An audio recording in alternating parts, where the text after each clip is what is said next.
Well, Denver voters have some specific ballot questions just for them, including 2 sales tax increases to fund. One of them would fund affordable housing. And taking a closer look now at ballot issue 2R, it would raise the local sales tax 5 cents for every $10 spent.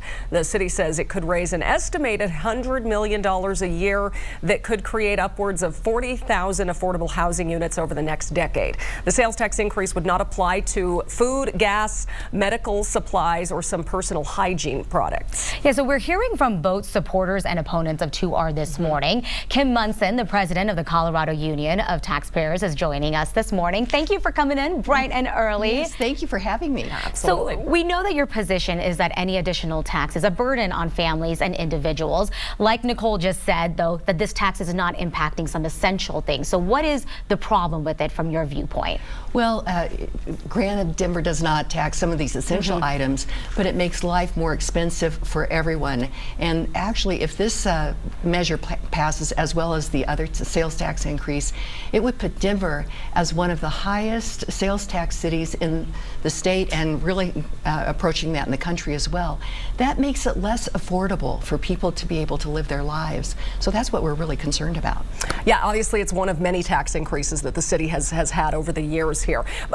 I think most people would agree, though, that it's expensive to live in Denver. So if the city isn't responsible for funding affordable housing in some way, who should help create more housing here?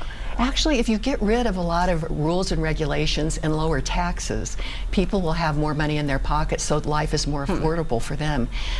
There's been a report that was issued that I think it was from the National Home Builders Association, that rules and regulations contribute at least 25% to the cost of new single-family homes, 40% for multifamily units. And just think, if you would reduce some of those rules and regulations, that would make everything more affordable. Also, I think relaxing some of the zoning rules would also be very helpful.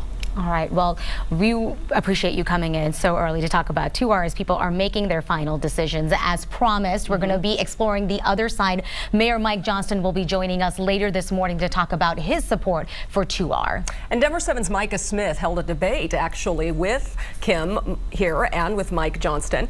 So you can see that on denver7.com.